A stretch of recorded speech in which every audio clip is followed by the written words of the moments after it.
4.7 ক্লাসটা যেমন ছিল হুবহু ওইভাবে রেখে দিয়েছে। আর নেগোসিয়েশনটা কোথায় হবে সেটা হচ্ছে পির নিজের দপ্তরে হবে।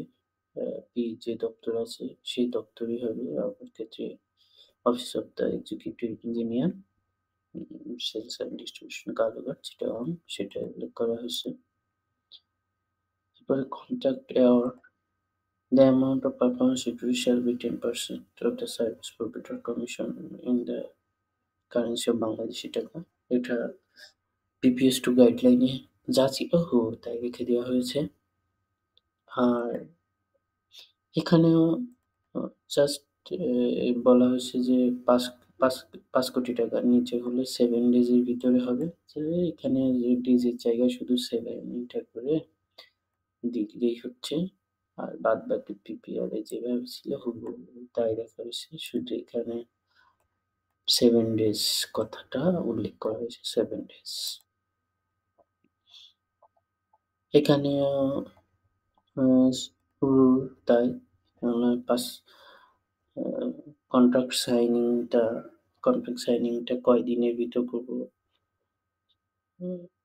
নোয়া নোয়া ইস্যু হওয়ার কয়দিনের ভিতর কন্ট্রাক্ট সাইনিংটা করবে? ৫ কোটি টাকা বা ৫ কোটি টাকার নিচে হলে ১৪ দিনের ভিতরে করতে হবে। সেই কথাটা এখানে দিয়ে দিয়েছি। আর বাদবাকিটুকু PPR এ যা ছিল, সরি, PPS2 টেন্ডার ডকুমেন্টে যেভাবে ছিল হুবহু ওইভাবে রাখা হয়েছে। কোনো ধরনের বিবাদ যদি হয় টেন্ডারার আর PE মাঝখানে, তাহলে অ্যাডজুকেটর হিসাবে কে কাজ করবে? সেক্ষেত্রে আমাদের যিনি এসি স্যার আছেন, এখানে তার নামটা প্রপোজ করা হয়েছে। এখানে অ্যাড্রেস দিয়ে দেওয়া যেতে, প্রতি ঘন্টায় তাকে কত টাকা চার্জ করবে অ্যামাউন্টটা এখানে দিয়ে দেওয়া যেতে পারে। না দিলেও সমস্যা নাই। এরপরে আসছে যে জিসিসি ক্লজ, সে যদি TDS এর 4 অপশন যেটা 4 নম্বর অপশন যেটা, এখানে যদি আমরা ঢুকি, ঢোকার পরে এগুলো আমরা এডিট করে দিতে পারবো। The employer is name, sales and distribution division, Kalughat, address দেওয়া হয়েছে, অথরাইজ রেসপেক্টিভ এক্সিকিউটিভ ইঞ্জিনিয়ার হবে। আর দ্য সার্ভিস প্রোভাইডার কি হবে আমরা এখন তা জানি না, তাই এটা blank রাখা হয়েছে। আর টেন্ডারের কাজটা কবে শেষ হবে এটা জানতে, এটা বলা হয়েছে যে সার্ভিস কমপ্লিটেশন যেদিক থেকে কন্ট্রাক্ট হবে তার ১ বছরের ভিতরে কাজটা সম্পন্ন হবে এরকম। আর এর বাইরে যদি কন্ট্রাক্ট বাড়াইতে চায় সে বিষয়টা ক্লিয়ার করা হয়েছে।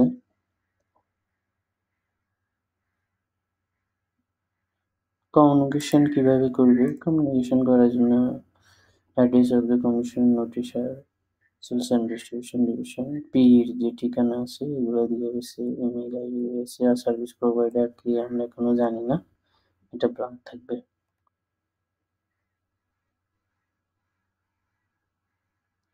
অন্য কোনো ডকুমেন্ট লাগবে কিনা কন্ট্রাক্ট অ্যাপ্রুভের সময়? এটা PPS2 তে তেমন নাই, কিন্তু গুডস ক্রয়ের ক্ষেত্রে কিছু ক্লজ এখানে যোগ করা যায়। PPS2 তে না দিলেও কোনো সমস্যা হয় না।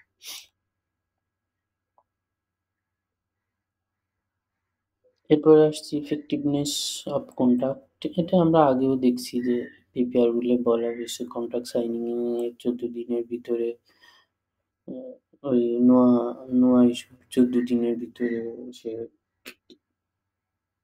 এটা দেওয়া যেতে পারে। PPR বলেই বলা PPS2 এর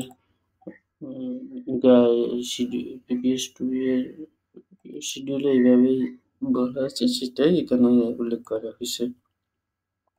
এটার ক্ষেত্রেও তাই, বিটুইন 7 to 21 ডেজ। আমি 71 ডেজ চাচ্ছি, 71 ডেজের ভিতরে দিয়ে দিয়েছি।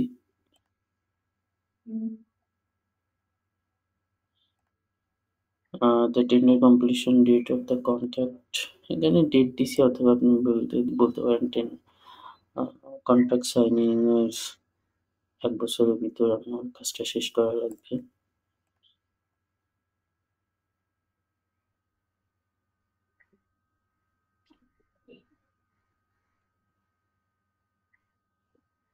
এটা হচ্ছে আ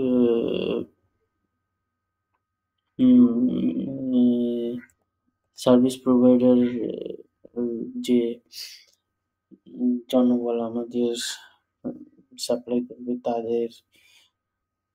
তারা কোনো ক্ষতি হইলো বা তাদের ক্ষেত্রে কোনো তাদের কাজ কাজে কোনো অবহেলা থাকলে তাহলে টেন্ডারারকে ৩ মাসের ভিতর আমাদেরকে জানাতে হবে। সেই বিষয়টা এখানে উল্লেখ করা হইছে।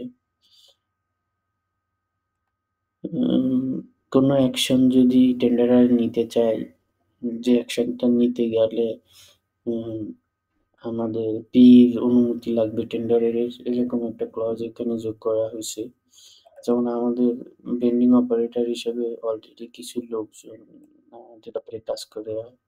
তা আমরা এখানে বোঝাতে চাইছি যে স্মুথ অপারেশন এর জন্য আ এই লোকগুলাকে নিলেই ভালো হয়। আর এর বাইরে যদি অন্য লোক সে সাপ্লাই করতে চায় সেক্ষেত্রে আমার পূর্ব অনুমোদন তাকে নিতে হবে। উম এটা এখানে পিপিআর এর রুল অনুসারে শুধু আপনাকে 15% to 25% নন পারফরম্যান্স এর জন্য যদি পারফরম্যান্স ভালো না হয় বা না হয়, তাহলে আপনি কত পার্সেন্ট টাকা কেটে রাখতে পারবেন। টেন্ডারের কাছ থেকে বিল পেমেন্ট করার সময় কত পার্সেন্ট পর্যন্ত টাকা কেটে রাখতে পারবে সেটা উল্লেখ করতে হবে। এটা 15 থেকে 25% এর ভিতরেই হবে।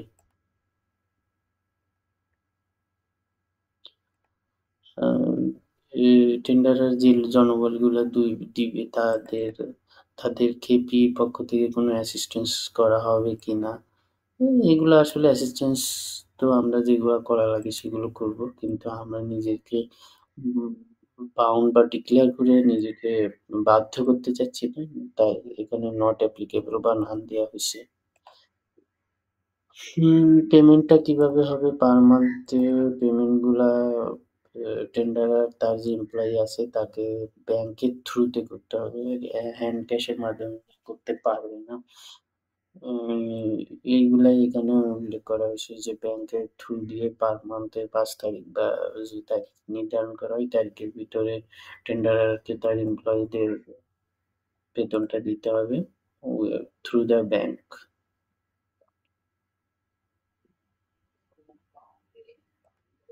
এই যে মান্থলি প্রতি মাসের বেতনটা টাইমলি দিতে হবে, ঠিকভাবে দিতে হবে। কোনো ঝামেলা যাতে না হয় এই ক্লজটা এখানে যোগ করে দেয়া হইছে। আচ্ছা, কোনো কারণে যদি যে বিল আছে কন্ট্রাক্টরকে সেই বিল দিতে যদি দেরি করে তাহলে কোনো ইন্টারেস্ট হবে কিনা? তো এটা আমরা নট অ্যাপ্লিকেবল রাখছি যে না আমরা দেরি করে বিল দিলেও কন ইয়ে কন্ট্রাক্টর আমাদের কাছে কোনো ইন্টারেস্ট দাবি করতে পারবে না।